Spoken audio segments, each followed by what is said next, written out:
Hello everyone, it's Chad Redding here with Rook Rabbit Outdoors. I'm out here on this beautiful spring morning in my normal haunt on Michaud State Forest.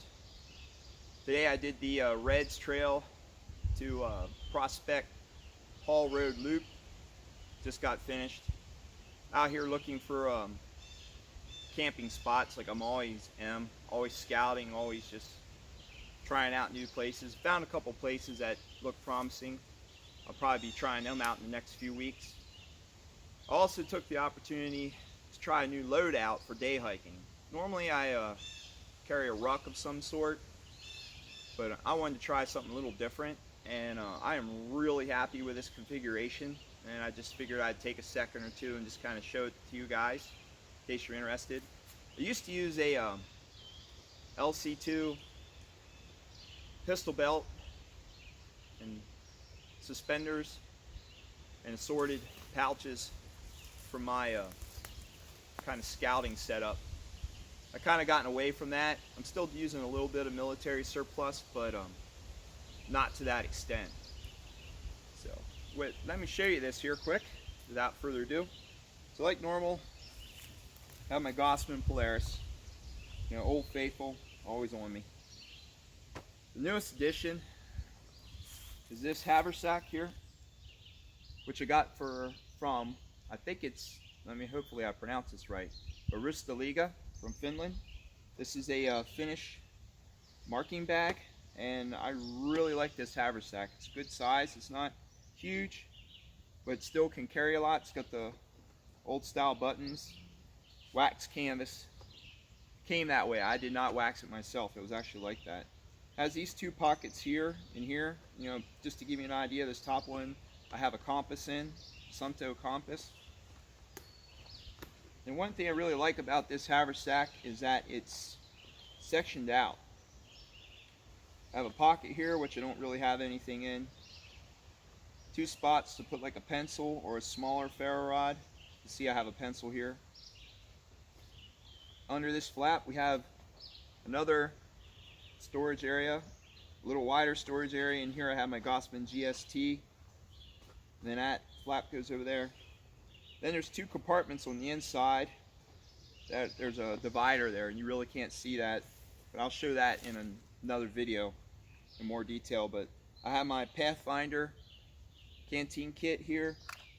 On this side I have my MSR pocket rocket and an 8-ounce isopropyl tank, and then I have assorted gear in there, ferro rod.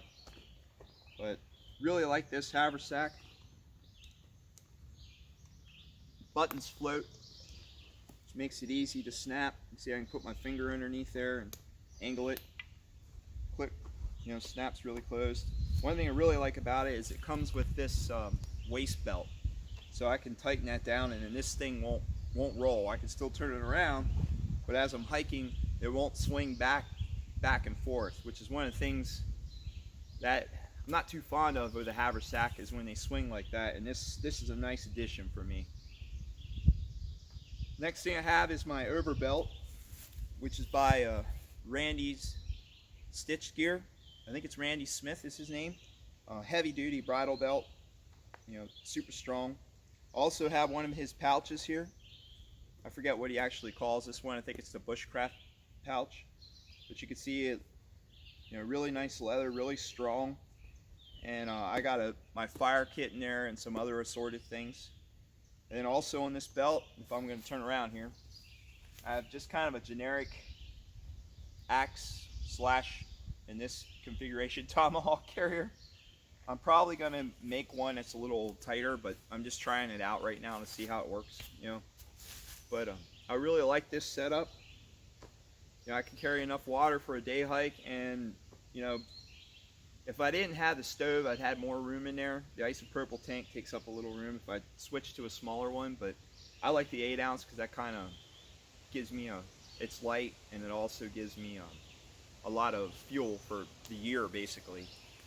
But the MSR pocket rocket doesn't take up a lot of room, but if I didn't have that in there, I'd have even more room. So if I was carrying like a smaller folding stove, or if I just made a fire. We have fire bans here in Pennsylvania right now. It should be getting close to being done, but usually in spring we have a fire ban, so I just kind of just played it safe today and took the stove with me. And I can carry enough food in here for a day hike, and like I said, and with the canteen kit, everything fits in there. Like I said, in another video I'll show you this. It's kind of wanted to show you the whole layout, and it's comfortable. I mean, I'm super comfortable and lightweight. I can maneuver, nothing's swinging around all over the place. I know the Tomahawk looks like it might be a little long, but I don't mind that. It's comfortable for me. Just depends on the person, I guess. But I'm gonna definitely make another hanger that's probably a little more snug for that. I'm just trying that out. That was just kind of a generic axe, hatchet, Tomahawk carrier. I just kind of threw in the belt. But I definitely like this setup, and I'm probably gonna use this to day hike more, unless I plan on carrying a little extra more gear, and then I'll probably I can add a ruck. I also use this haversack and this overbelt with my deep woods ruck when I do overnights. That way I can access my canteen and my water and all that right here, the stuff I'm gonna get as I'm traveling. And that way I don't have to take my ruck off to get at stuff. And so I use this same system in with the Hidden Woodsman Deep Woods ruck when I'm doing multi-day camping and hiking and backpacking, and it really works nice. Really works nice. Usually though, I'll have the Tomahawk or my Gransford's Bruks outdoor axe in my ruck then versus on the belt. But around camp I'll put it like this, and I'll have this. And then, like I said, everything's here. So if I need to get my water, or if I wanna heat up some food without taking off my ruck, everything's right here on the haversack. So, and it fits. This is highly adjustable. I can make this a lot bigger, and it will go right over my ruck straps. Usually this is the last thing I throw on, and then I use the waist belt to keep it from rolling around, and it's just comfortable for me, at least. So if I could change one thing, I'm probably gonna make a pad up here, make a leather pad for this strap. It's not bad, but it could be a little better. So anyways, just kind of wanted to share that with you guys. Just tried it out today for the first time on some real miles, and it worked really well. And I'll probably be using this a lot more for a day hike setup, when I'm out scouting, and it just works nice. So anyways, fair weather and safe journeys.